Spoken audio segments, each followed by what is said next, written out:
Profesionales excepcionales. Con Javier Pascual.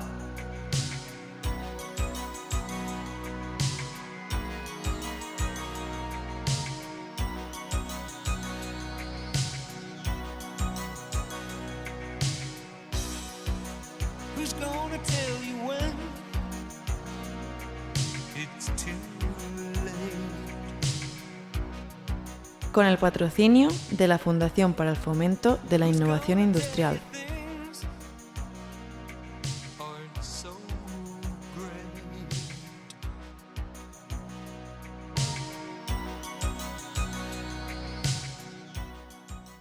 Buenas tardes, seguidores de Profesionales Excepcionales, una tarde más. A este programa, como sabéis, invitamos a profesionales que por su relevancia nos pueden inspirar y ayudar a crear opinión en áreas de tecnología, explicándonos de una forma sencilla cómo puede influir en nuestras vidas esos cambios tecnológicos y cómo pueden cambiar nuestro mundo. Aunque no solemos hablar de política, los profesionales que se dedican a esta política también son bienvenidos, para que nos cuenten su visión acerca de cómo nuestro país fomenta el desarrollo tecnológico y social y aprovechar su experiencia y conocimiento en aquellas áreas en las que trabajan o han trabajado. Hoy hemos invitado a uno de esos profesionales que además forjaron el cambio de España en la década de los 80, aquella que se denomina frecuentemente de la transición, y que fue un periodo de planificación con tiralíneas para lograr ese boom económico y social que vivió nuestro país en aquella época. Me estoy refiriendo aquí a mi izquierda al ex senador Fernando, a ver que no lo diga más, Sanz Alonso, sí. Él fue miembro del Senado durante la segunda y tercera legislatura por el Grupo Socialista entre los años 1982 y 1989. Y ocupó vocalías en la Comisión de Defensa, que luego nos contará él, en la de Industria, Energía y Comercio y Turismo, y en las Obras Públicas y en Ordenación del Territorio, Medio Ambiente y Urbanismos, Transportes y Comunicaciones. Todas áreas que evidentemente tuviste que lidiar con muchos temas tecnológicos que ahora nos contarás. Actualmente él es secretario de una asociación que mucha gente seguramente todavía no conoce, para eso está aquí, entre otras cosas, que es la Asociación de Exdiputados y Exsenadores de las Cortes, ¿verdad? Así que, Fernando, bienvenido al programa. Muchas gracias. Y a Radio Intercontinental, a esta radio que es tuya y al programa que espero que disfrutes hoy, porque sé que tu verbo es extraordinario y seguro que haces disfrutar a nuestros oyentes. Muchas gracias.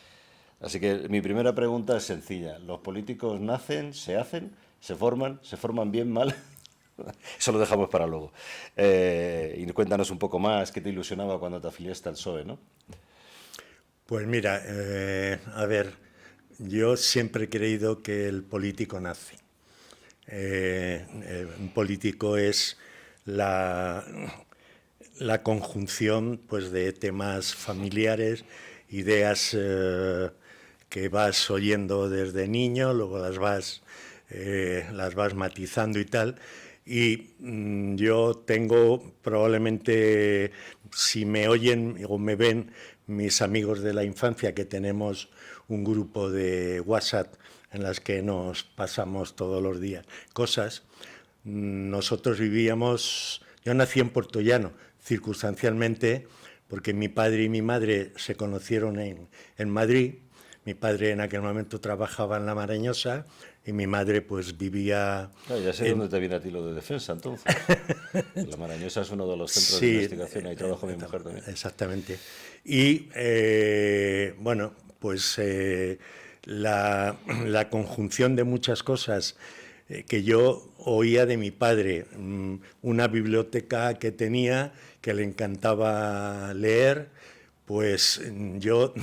Iba muchas veces y me pillaba mi padre o mi madre leyendo un libro pues con 12, 13 años, y mi padre me decía, pero bueno, ¿a ti qué te interesa? Papá, pues me gusta, porque a mi padre le gustaba mucho la historia y todo lo internacional y demás.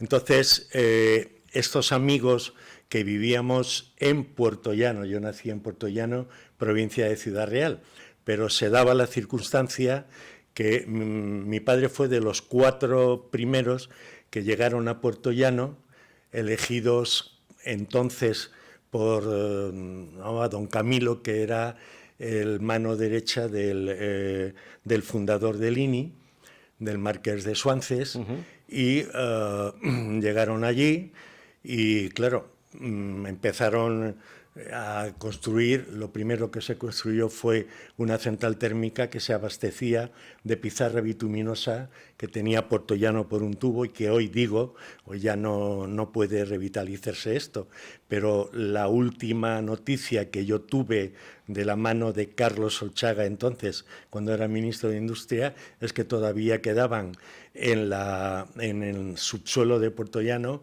más de 200.000 toneladas de pizarra bituminosa. Esta pizarra bituminosa se empleó en la primera refinería que hubo en el país, de la que se sacaban combustibles y demás, y entonces vivíamos, la Calvo Sotelo entonces hizo un poblado que le llamó Poblado Calvo Sotelo, y allí vivían los ingenieros, los mandos medios, del cual formaba parte mi padre, y luego el resto, ¿no?, de oficiales, o sea, trabajadores, que en medio de la expansión industrial de los años 60. Sí, exactamente. Y entonces, pues claro, íbamos al colegio, allí nos obligaban a cantar el Cara al Sol, no sé qué, en fin, todo aquello de... Y pues comentábamos cosas, ¿no? Entonces, había una cosa que a mí de niño me llamó la atención, y es que la Calvo Sotelo estaba formada por las casas y demás que había hecho la Calvo Sotelo. Había una carretera que unía Calvo Sotelo con Puertollano, pero había un tajo en el que había guardias de la propia Calvo Sotelo que impedían que la gente de Puertollano pudiera pasar al poblado. Y entonces, claro, mientras que nosotros nos educábamos de niños, estábamos allí, pero cuando empezamos a ir al instituto, el instituto estaba en Puertollano. Y entonces bajábamos y veíamos que los chicos vestían muy mal, muchos iban descalzos, no llevaban ropas acondicionadas, porque no hay que olvidar que Puertollano era eminentemente un pueblo minero, con minas de carbón y demás. Y entonces aquello ya a mí me impactó mucho, ¿no? Ver que nosotros bajábamos como niños, bueno, vestíamos bien, teníamos unas casas que tenían ya baño, bidé, etcétera. De hecho, alguna vez que algún amiguillo que hice en Puertollano, ciudad, y subían a casa, pues una vez que vio una bañera me dijo: tenéis aquí una piscina dentro de casa. Digo, no, esto se llama bañera, ¿no? Claro, cuando veían un bidé no tenían ni pajolera idea de lo que era un bidé, ¿no? Entonces, todo aquello me marcó. Y ya cuando empecé en el instituto, empezamos ya sobre todo a partir de sexto hasta preuniversitario, que ya teníamos pues mucha conciencia de muchas cosas, pues yo con alguno que terminó en el Partido Comunista, por ejemplo, pues hablábamos de cosas y yo ya empecé a marcar un poco, ¿no?, mi trayectoria mental, de que aquello no me gustaba y aquello que veía. Y luego ya, claro, cuando sales fuera y empiezas a ver cosas, mi padre quería que fuera ingeniero industrial. Y entonces yo le dije: papá, es que a mí me gusta viajar mucho, yo quiero irme a algún sitio donde pueda... Y entonces, pues, digo, mira, me ha dicho un amigo que es gallego que hay una escuela de máquinas en Ferrol, que a mí me gustaría irme allí y tal. Bueno, pues al final me fui a la escuela de máquinas de la Armada y allí me enseñaron pues todo: matemáticas, física, química, motores, turbinas, etcétera. Una formación muy buena. Y cuando me enteré que había en Coruña una escuela de maquinistas navales, pues yo me fui un día con unos amigos y pregunté si podía estudiar libre en la escuela. ¿Usted de dónde es? Pues mire, soy aquí, tal. Sí, puede estudiar. Entonces empecé a estudiar maquinista naval mientras estaba en la escuela. Luego, cuando me fui, terminé allí un año y algo que estuve, y me mandaron a a un barco que era el D-23, Almirante Valdés, que se llamaban los 5 latinos. Eran 5 barcos que habían venido cedidos por el gobierno de Estados Unidos a España. Intercambios por las bases. Exactamente, pues, bueno, pues yo dije, bueno, estaba en Cartagena, pero cuando tenía que ir a examinarme y demás, pues me cogía un tren, me iba para allá y ya conocí... Vamos, había firmado por la Armada. Sí, sí, sí. Yo había conocido ya en Cartagena un día, pues viendo a chicas y tal, pues a ver si ligamos algo, pues el padre de una de ellas, hablando un día, pues bueno, no me lo dijo que era, pero yo colegí que era pues de izquierdas y muy pegado al Partido Socialista, ¿no? Y en un viaje que hice con la Armada Española, la sexta flota americana y parte de la flota del Mediterráneo francesa, pues fuimos a hacer unas maniobras y en ¿España ya era OTAN entonces? No, todavía no. Te estoy hablando de sí, eso me parecía por las horas, por los 70 y años poco, que me estás ¿no? hablando. Y entonces este señor me dio un teléfono para que llamara a una persona que estaba en Toulouse, y entonces hablé con, oye, mira, me ha dicho, bueno, yo es que soy exilado porque yo luché con el bando rojo y tal, aquello me sonaba, pero ya me indujo un poco y mira por dónde.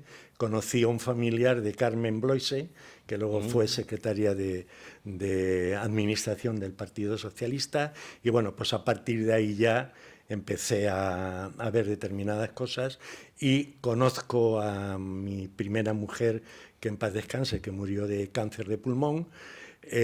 Pues yo pedí la baja en la Armada y me fui a Puerto Llano, me integré en una ingeniería que hacía toda la supervisión y montaje de todas las plantas petroquímicas, Paular, Calatrava, etcétera, que había allí.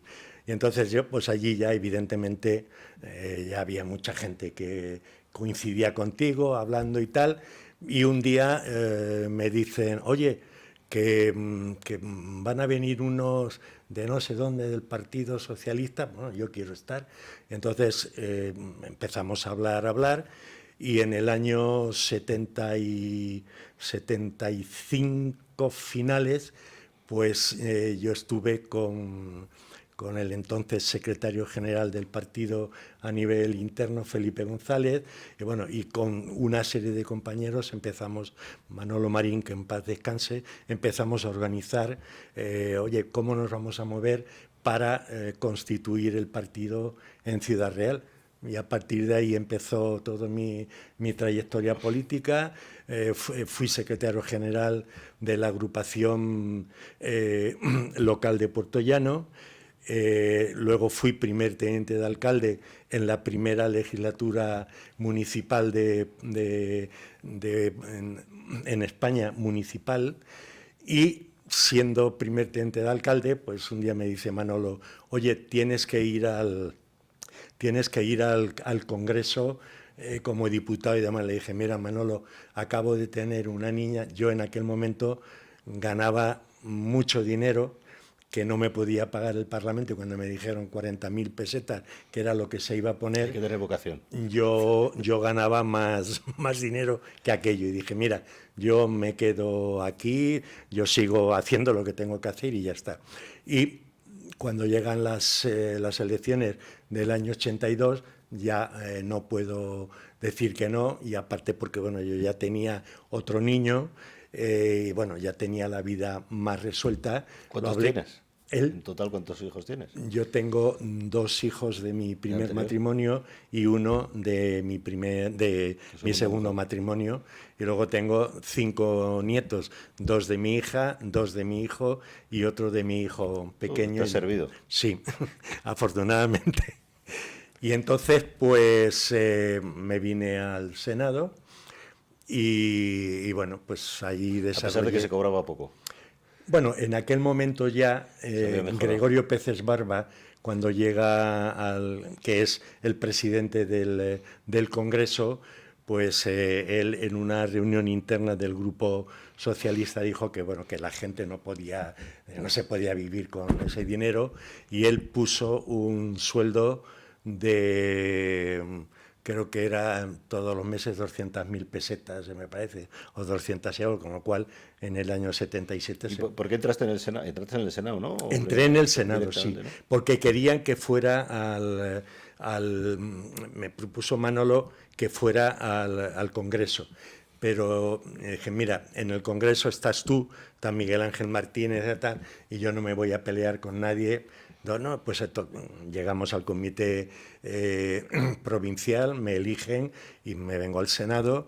Entonces en el Senado, pues bueno, te hacen... ¿Y te vienes a vivir a Madrid? ¿Dejas Puerto Llano? No, yo estoy en Puerto Llano, o sea, yo venía los martes por la mañana y los jueves por la tarde me marchaba a Puerto Llano, y luego, a diferencia de lo que hoy se hace, y esto no es una crítica, pues en aquellos momentos cuando tú te marchabas, yo el viernes me iba a la oficina parlamentaria a atender a gente que tenía problemas o escuchar sus problemas y tratar de solucionarlos, y luego sábado y domingo me iba por la provincia con los otros parlamentarios socialistas a recorrer la provincia, a explicar por los pueblos lo que hacíamos, lo que no hacíamos, cómo teníamos eso las cosas. Está muy bien, porque de hecho es el trabajo, ¿no? Claro, sí, era el senador es representante de una región, ¿no? En tu caso, ¿no?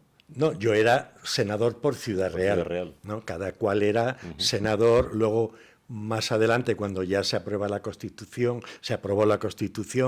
y empezaron a constituirse las comunidades, se tomó la determinación de que también las comunidades pudieran nombrar, en función del número de habitantes, 1, 2 o 3 senadores de la propia autonomía. Pero yo era elegido directamente por los ciudadanos de Ciudad Real. Y entonces, bueno, pues a partir de ahí yo estuve en la Comisión de Defensa y en la Comisión de Industria y Energía, Turismo y Comercio, de la que luego fui el vicepresidente de esa comisión en la segunda legislatura mía. Y bueno, pues yo compartía mi tiempo con lo que hacía en el Parlamento, con lo que hacía como socialista y como parlamentario en mi provincia, que luego, cuando se constituyó la autonomía, la preautonomía, ya empezamos a ir por toda la autonomía de Castilla-La Mancha, y bueno, pues ya te integras de tal forma que vives por y para la política, ¿no? Y eso me permitió, primero, yo además siempre lo he dicho, cuando yo llegué al Senado era un pipiolo que no tenía ni idea de muchas cosas, pero cuando sales del Parlamento, o sea, tu espacio se ha abierto infinitamente, porque yo viajé internacionalmente, conocí a gente, jefes de Estado, de gobierno, es parlamentario de otros países y tal, y eso hizo pues que te enriqueces de una forma tremenda, y sobre todo porque en nuestro país había algo que hoy no hay. Había entendimiento entre los dos grandes partidos. Y a pesar, como se decía un día hablando con Fraga en un acto que se hizo en Aranjuez, lo hizo el Ejército del Aire para una serie de maniobras y tal, pues yo le decía, mira, a ver, somos unos de izquierda, otros de derecha, pero creo que para ti, lo mismo que para mí, lo primero es algo que se llama España y la gente que vive ahí, ¿no?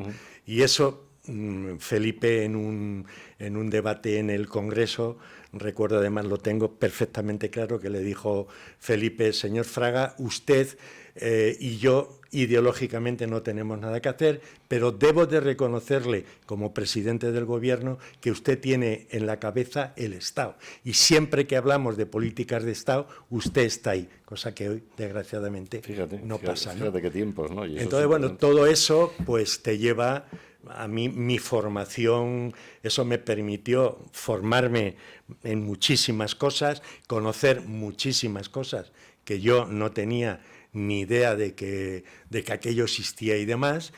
y tuve la suerte de que hice una buena amistad con el entonces embajador de Estados Unidos y su primer secretario, Hal Ponder, me dijo un día: oye, te va a invitar el gobierno de Estados Unidos a ir a Estados Unidos porque, bueno, nos parece que eres un tipo y tal, y me invitó el gobierno de Estados Unidos a ir. Fui por 28 días y estuve un mes y medio allí. Y yo estuve primero en el Congreso, conocí allí al senador Kennedy, que luego me invitó a comer en Boston, y me hizo una fiesta allí con sus amigos y tal en mi honor, y me recorrí prácticamente todos Estados Unidos, donde yo decía lo que tenía que decir, y bueno, aquello fue una experiencia tan sumamente importante. ¿Quién era el presidente en aquella época? El presidente era Ronald Reagan, que yo estuve en el antedespacho del presidente Reagan, con Reagan, que era su jefe de gabinete, y me pidieron si podía hablar con Caspar Weinberger, que era el secretario de Defensa, y con el secretario de Estado. También estuve reunido con él, bueno, pues intercambiando cosas. Al final, esas cosas que se hacen cuando uno empieza, como es tu vinculación con Defensa, al final la has tenido presente en toda tu vida profesional, ¿no? Sí, a ver, yo todo lo que aprendí me ha dado lo que yo soy. Estoy tremendamente orgulloso porque además, es decir, si tú eres honesto contigo mismo y eres honesto con la gente que te ha votado, con tu propio partido y demás, pues todo lo que aprendes tratas luego después de volcarlo. Yo he tenido la suerte de tener gente a mi alrededor que hemos hablado, y luego yo sí he podido, les he impulsado pues a diferentes cargos, tanto en el Parlamento como en la Diputación Provincial, en el Gobierno regional, etcétera, etcétera, ¿no? Entonces yo estoy tremendamente agradecido a mi partido, tremendamente orgulloso de haber hecho el trabajo que he hecho. Y ese viaje a Estados Unidos, que me permitió estar en contacto con mucha gente y en el Congreso de los Estados Unidos, estar con gente, incluso con el que era, nosotros tenemos presidente, ellos en su asociación tienen director general. Hice mucha amistad con él, y cuando yo salí del Parlamento, pues fue cuando dije: oye, aquí tenemos que hacer una asociación como ellos. Fernando, ¿te parece hablamos ahora después Sí. de irnos a pausa? Pero yo antes que vayamos a pausa te quería preguntar, 5 minutos, ¿cómo fue aquella época? ¿Qué logros, qué inconvenientes, qué retos? Pues mira, ¿Teníais miedo a una involución? No, yo creo, hombre, a ver, cuando llega el golpe de Estado de Tejero, pues en Ciudad Real aparecimos una serie yo era, en aquel momento, era el secretario general de la agrupación de Puerto Llano, y estaba aquel día, estaba viendo en la cama, en la tele, porque estaba con fiebre, con 40 de fiebre, y me puse el televisor allí y estaba viendo. Entonces, cuando vi el asalto de Tejero y demás, pues inmediatamente me levantó mi mujer. Entonces, ¿estás loco? Llamé al presidente de la agrupación, y llamé a los concejales y demás, y les dije: oye, nos vemos en el ayuntamiento. ¿Estás loco? Nos vemos en el ayuntamiento. Yo también abusaba de que era el secretario general del partido allí, ¿no? Entonces nos reunimos y le dije al alcalde: Ramón, a la Policía Nacional que se ponga a patrullar para evitar que salgan con banderas proclamando y tal. Y hablamos también con la Guardia Civil y dijeron: no hay ningún problema. Y entonces aquello también fue un revulsivo cuando luego vimos la gente que se juntó en Madrid para protestar por aquella manifestación de, no sé si eran 3 millones, 2 millones y tal. Entonces, eso yo creo que nos dejó un poco a todo el mundo. El 28 de febrero nos dejó, yo creo que dejó una impronta bastante importante en la sociedad española, en los políticos españoles. Y podías tener diferencias ideológicas, pero cuando tú llegabas al pleno y se discutían cosas y demás, pues había mucho acercamiento y sobre todo todos nos volcábamos en hacer que España fuera... Lo que has dicho tú antes, sentido de Estado sobre todo. Claro, o sea, que España ya no podía volver atrás, ¿no? Yo soy un tremendo seguidor, fan del presidente Suárez, que a mi corto entender fue un excelente presidente, lo hizo muy bien, se llevaba muy bien pues con Carrillo, con Felipe, o sea, fue Un integrador, ¿no? Sí, era algo que ahora cuando ves determinadas cosas, pues dices, caray, esto no es, porque al final cuando ves a alguien por la calle que va en zapatillas o una niña con mocos que dice, esta niña no ha comido en una semana, etcétera, etcétera, pues dices, caray, lo primero que tenemos que hacer es intentar remediar esto. En aquellos momentos... o sea, estábamos en una ebullición permanente y no había los problemas que hoy tenemos, que cuando ves determinadas cosas, luego yo he sido felipista toda mi vida, lo sigo siendo, y Felipe creo que fue un grandísimo presidente, además con sus gobiernos preocupados por el bienestar del país. ¿Cuáles son, en tu opinión, los secretos?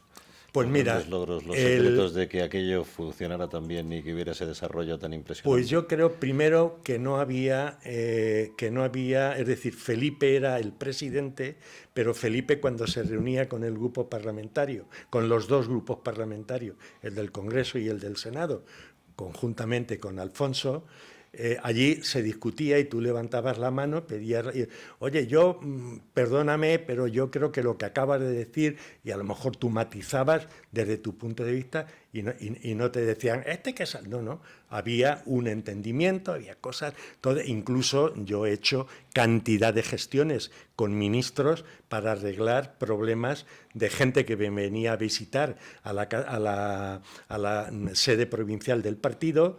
Y cuando me exponían sus temas, yo los calificaba y luego después se lo llamaba al ministro correspondiente. Ministro, nos vemos tal día. Venga, sí, que además voy al Senado, pues nos vemos un rato. Entonces yo les daba y se solventaban. De hecho, voy a contar una anécdota. Cuando Joaquín Almunia era ministro de Trabajo, yo me reúno con los trabajadores, entonces era en Petrol, y me dicen que se jubilaban y Hacienda les descontaba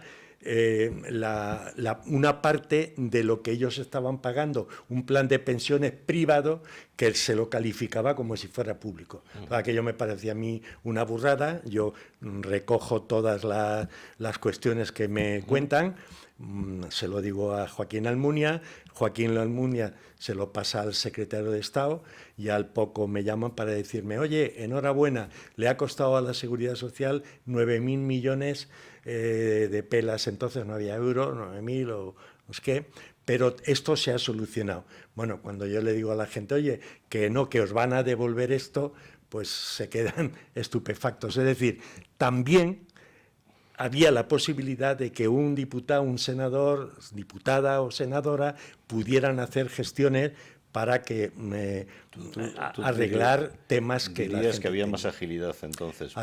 Yo creo que había más agilidad. Canalizar demandas del... Creo que había también más preocupación y había como más recepción a lo que sea. De hecho, nosotros nos reuníamos cuando teníamos pleno.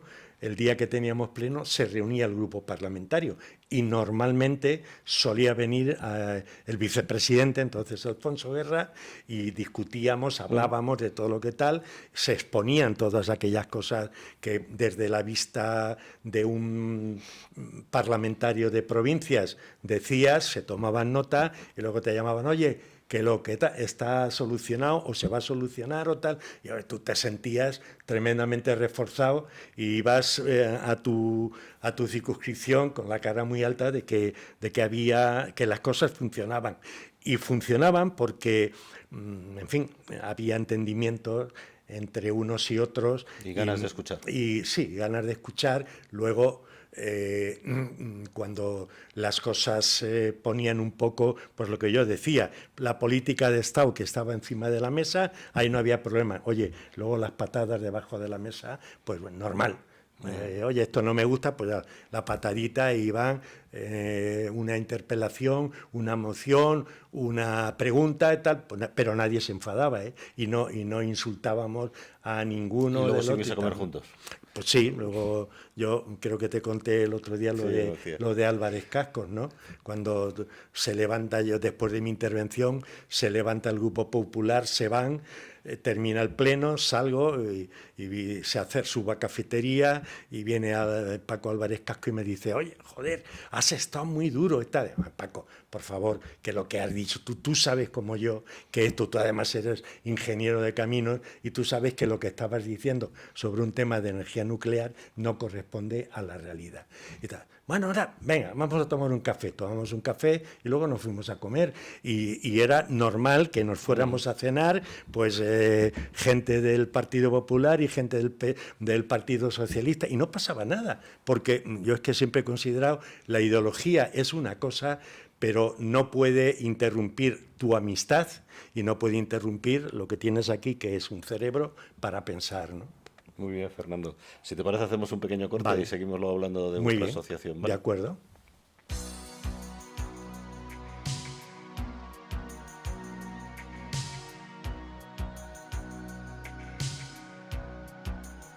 De la vanguardia tecnológica a tus oídos.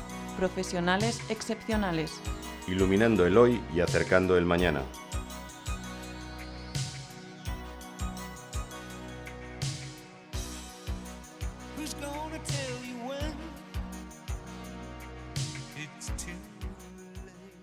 Fernando, seguimos con la interesante charla contigo. Y vamos a tratar esto que ya has comentado. Tú eres secretario general de una asociación de ex senadores y ex diputados, ¿no?, de las Cortes Generales. Idea que tú cogiste cuando estuviste, creo, en Estados Unidos, como nos has dicho antes. Y quizá nos puedas explicar un poquito más cuál es la misión de este grupo, qué es lo que hacéis. Tenéis también un instituto, creo, que habéis creado también, que estáis, del cual es presidente... Director. O director. José María Martínez Valpeñalosa. Que además es nuestro patrocinador del programa a través de la Fundación para el Fomento de la Innovación Industrial. Cuéntanos un poquito más qué hacéis y cómo influís o tratáis de influir en la sociedad y en la industria. Lo que te decía antes, cuando yo me voy del Parlamento, llamo a 30 compañeras y compañeros socialistas que habían sido parlamentarios y les explico la idea. Y entonces, en aquel momento estaba vivo Leopoldo Torres, que era amigo mío desde hacía muchísimos años, y cuando terminó de hablar, intervino Leopoldo y dijo, oye, esta idea es fenomenal, venga, esto hay que llevarlo y tal. Y entonces dije, oye, esto, para que esto sea algo que tenga peso, vamos a hablar con representantes del resto de las fuerzas políticas, estén o no estén ahora en el Parlamento. Y entonces, bueno, pues ahí estuvieron, citamos bueno, ahora es que igual se me va, a una serie de personajes importantes, tanto de la UCD, algunos del Partido Comunista, el Partido Socialista, en fin, de todos los que habían tenido representación parlamentaria. Entonces yo les explico, mira, esto se trata de hacer una asociación que no va a hacer política, sino que lo que trata, punto número uno, es de que lo que nosotros, yo es que siempre lo he pensado, a mí me llevaron los ciudadanos al Parlamento, yo aprendí, es decir, el Fernando que llega en el año 82 al Parlamento no tiene nada que ver con el Fernando que se va en el año 89 en muchos aspectos, y entonces yo siempre he creído que eso que yo aprendí necesariamente teníamos que ponerlo al servicio de la sociedad, haciendo gestiones y cuestiones que tengan que ver con lo que la sociedad quiere y desea. Y entonces, después de reunirnos con toda esta gente, constituimos la asociación y empezamos a trabajar. Y entonces nos marcamos una serie, tenemos unos estatutos que son muy abiertos y que hablan precisamente de hacer posible que lo que nosotros hemos aprendido y podemos hacer se pone al servicio de la sociedad. De ahí que empezamos a trabajar. Yo la primera reunión que tuvimos dije, oye, aquí tenemos que traer a quienes forman parte de la sociedad y son los que crean empleo, que son las empresas. Y hay que hablar con empresas, ¿no? Oye, pues yo me pongo a llamar a empresas, oye, mira, ¿quieres tener una reunión en el Congreso con nosotros y tal? Mira, se trata de esto, y venían todas sin ningún problema. Mira, queremos hacer esto, queremos hacer una jornada, tú como te dedicas a temas energéticos tal, tú como eres nuclear, tú como eres químico, tú como eres tal, pues vamos a... Y entonces empezamos a hacer jornadas que hacíamos al año. En el inicio hacíamos 5 o 6 jornadas y venían todos los... O sea, por el Congreso han pasado desde el director general de la OCDE, han venido personajes importantes de Estados Unidos, han venido europeos, por supuesto españoles, y hemos ido haciendo a lo largo, la constituimos en el año 97 y ahora vamos a hacer, el 14 de junio vamos a hacer el 25 aniversario de la asociación y bueno, pues empezamos con todo esto y hemos ido, a medida que hemos ido avanzando, pues nos hemos ido dando cuenta de que teníamos que hacer otras cosas, ¿no? ¿Cómo influís? ¿Cómo tratáis de influir? Pues mira, hemos hecho convenios con las universidades, porque nos parece muy importante que las universidades participen de muchas cosas que hacemos nosotros. Hemos hecho convenios con empresas, hemos hecho un convenio con la CRUE, que ahora vamos a, dentro de poco, a hablar con ellos, porque tenemos, a mí un día se me ocurrió, por imagen de Estados Unidos, hacer un instituto que se llama Instituto para la Democracia, que es el que un grupo de exparlamentarios pueda viajar a las universidades y hablar con los chicos y chicas que están ya en último curso de carreras que tienen que ver con la política, y pues explicarles qué es la política, cómo se toman las decisiones, a dónde van las cosas, etcétera, etcétera, de tal forma que esta gente que van a ser luego directivos y políticos, etcétera, pues entiendan que la política no es lo que ahora, por ejemplo, no es lo que estamos viendo, ¿no? Y hemos hecho también un instituto que se llama Instituto para la Formación en Políticas Públicas, Parlamento y Gobierno, que hemos hablado con empresas y demás, que trata de explicarle a los empresarios cómo se hacen las cosas en política, porque en un acto que hicimos, en una jornada que hicimos con las 7 grandes compañías constructoras de este país, que son mundialmente muy reconocidas, pues el presidente de una me dijo, oye, Fernando, llamé el otro día al ministro que quería hablar con él y el ministro no está reunido y tal. Le dije, y estaba, perdónenme la expresión, cabreado. Y le dije, mira, presidente, es que el ministro no está para que tú le llames y le digas, para eso tienes secretarios de Estado, tienes subsecretarios y tienes directores generales. Entonces, es con quienes tienes que hablar para estos temas. Nos dimos cuenta que la empresa no conoce muy bien esos recovecos. Oye, ¿cómo puedo, por ejemplo, optar a una licitación nacional?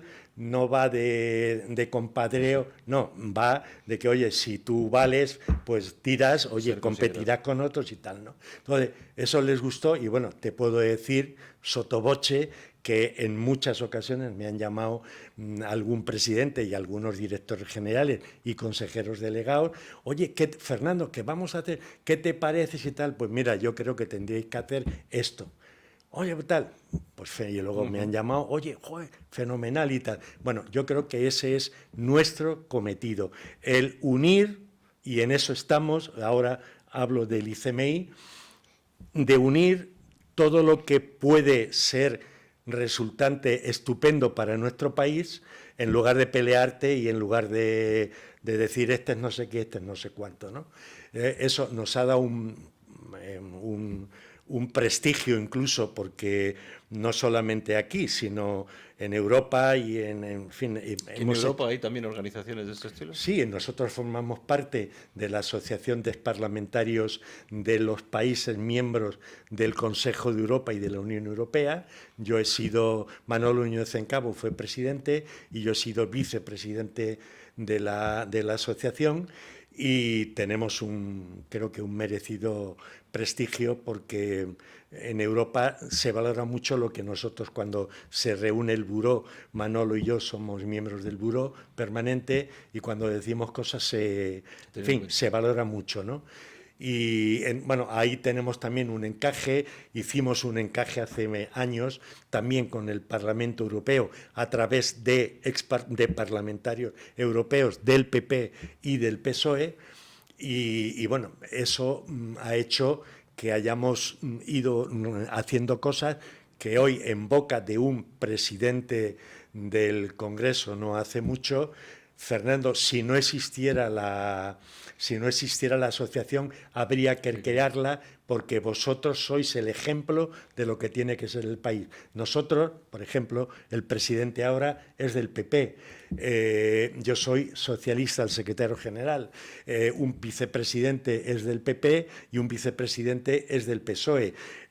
Luego los vocales, hasta 21 que somos en total, pues son de los diferentes partidos.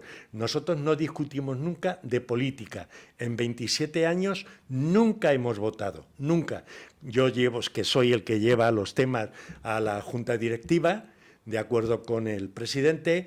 Cuando estamos discutiendo y hay alguien que dice, oye, no sé, retiramos este tema, oye, la próxima reunión lo traigo más estudiado, pasamos al siguiente. O sea, no hay enfrentamientos ni nada. Eso hace que, bueno, que las presidencias del Congreso siempre nos han valorado muy bien, y como consecuencia de todo esto que te he dicho, pues un día que me despierto de madrugada, me viene, porque yo sé, cuando me acuesto y tengo algo en la cabeza, a lo mejor me puedo despertar a las 4 de la mañana, me levanto, me voy al despacho que tengo en casa, y mi mujer, pero ¿estás loco?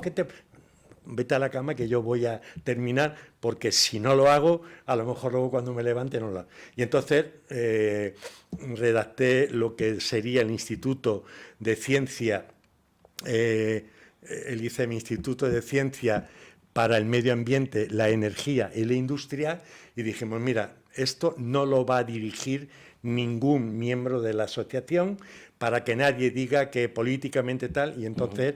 Yo conocí a José María, se lo propuse a José María Martínez Peñalosa, que es un gran profesional, es un científico, es escritor, casi premio Planeta, con una novela estupenda, y además que tiene, en fin, es una bellísima persona. Y yo se lo propuse, me dijo que sí, y entonces ahora estamos ya, tú conoces algunas cosas, estamos tratando de hacer más jornadas, nos hemos metido con el cambio climático, en fin, acabar con el carbono, si es que se puede acabar, o bueno, la descarbonización, etcétera.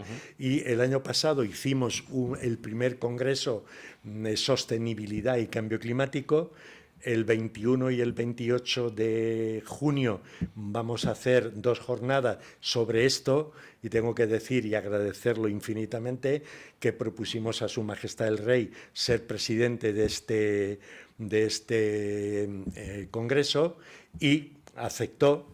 Y entonces vamos a hacer esto, y tenemos ya a lo largo del año una serie de actividades que vamos a ir haciendo, todas tienen que ver con el ámbito científico, que recoge la energía, la industria, etcétera. Yo puedo confirmar que están alguna, que son reuniones que recomiendo, muy interesantes, y además hacéis algo muy importante, que es invitar también a todos los actores. Yo he visto además gente de la universidad, pero también gente de las empresas, explicando su problemática, explicando sus necesidades, que yo creo que es algo que falta en otros ámbitos políticos. Claro, es que además, fíjate, una de las cosas que cuando constituimos el ICMI con la presencia de José María, que había aceptado, fue, oye, tenemos que ser un cauce de comunicación desde las empresas al mundo político. Porque es verdad, los políticos, los parlamentarios, tienen trabajo, etcétera, etcétera, y entonces nosotros podemos ser un vínculo. Oye, tienes un problema, mira, de hecho tú sabes que en algunas jornadas se han puesto encima de la mesa determinados problemas. Oye, esto pues hablamos con los grupos parlamentarios, siempre a nuestras jornadas viene el presidente o presidenta de la comisión ad hoc de esa jornada y los parlamentarios de esas comisiones, que si quieren venir, vienen porque les invitamos. Y una vez que se ha acabado con las conclusiones, esas conclusiones luego se pasan al ministerio, si es necesario, a los parlamentarios, e incluso en alguna ocasión también lo hemos comunicado al propio Parlamento Europeo, lo hemos enviado, que tiene también conocimiento de muchas cosas. Y estamos también pensando ahora en algunas cosas con el propio Parlamento Europeo, ¿no? Fernando, ¿cómo os financiáis? Bueno, ¿pagáis cuotas vosotros? ¿Os sí, ayuda las Cortes? Esa es la pelea que llevamos 27 años. Nos financiamos por una cuota de 50 euros anuales que pagamos cada uno de los asociados. ¿Tenéis asociados a todos? ¿Todos están o muchos? Hay muchos asociados, pero desgraciadamente en algunos casos son ya muy mayores. Hace poco la cuota la pasamos en el mes de febrero y algún asociado y alguna asociada me ha llamado: Fernando, que ya tengo 87 años, ya no puedo ir a Madrid, tal. Oye, pues no te preocupes, no pagues te seguiremos informando, porque ¿cómo le vas a decir a una persona con 87 años que esté permanentemente? No, entonces nosotros todo lo que hacemos, inmediatamente yo mando a todos los asociados y asociadas la comunicación. Tenemos también grupos de trabajo sobre temas, por ejemplo, hay un grupo que además trabajan con nosotros, nos informan y demás, un grupo de científicos muy importantes en este país que tienen también relevancia internacional. Tenemos también grupo, ahora estamos, por ejemplo, en uno, turismo, nos vamos a dedicar también, ya se está dedicando porque el grupo está constituido sobre la despoblación del país, en lugar de llamar España vaciada, la despoblación, y vamos a tratar de, con ese estudio, tener elementos con los que hablar con el gobierno, con las autonomías, etcétera, ¿no? Es decir, al final lo que nosotros tratamos es de ser un vehículo que pueda aportar cosas. Perfecto. Y digo, si alguien quiere conocernos, nuestra página web es exparlamentarios.es, ahí tenemos todo lo que estamos haciendo, fotografías, los documentos que salen una vez que hacemos las jornadas, en fin, a lo que nos dedicamos, etcétera, etcétera. Y muchas de las cosas también las enviamos porque hicimos un convenio con la Biblioteca del Congreso de los Estados Unidos, que cuando nosotros hacemos esto, inmediatamente lo enviamos allí, ¿no? Una labor impresionante, Fernando, y que os animo a que sigáis haciendo y, por supuesto, contar con mi ayuda y con mi participación en lo que pueda ayudar. Decíais que no hacéis política desde la asociación.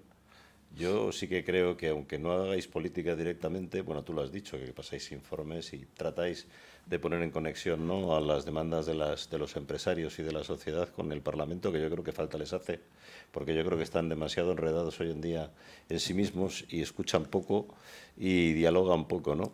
Y yo te iba a preguntar, haciendo un poco de entrada, ¿no?, a esta última parte nos quedan 8 minutos. Bueno, 7 minutos. Javier, antes de que sigas, que se me ha cortado, la financiación, llevamos 25 años tratando de que el Parlamento español, las Cortes Generales, financien una parte de la actividad de la propia asociación, porque si no, no llegamos.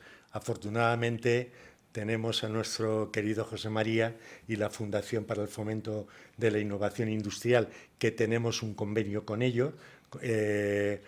Vamos a tratar de hacer ahora en Getafe, no sé si tienes alguna noción de esto, para tratar un macro proyecto que va a poner, si lo acepta el Ayuntamiento de Getafe, vamos a poner a Getafe como el primer ayuntamiento o municipio en el mundo que pueda hacer, que se trata de hacer posible que los coches eléctricos no haya que dejarlos o no haya que pelearse en las asociaciones de vecinos porque tú pones esto consume y lo pagamos, sino poder hacer ahí. Hay varias empresas que están interesadas en esto. Y entonces, bueno, eso hace...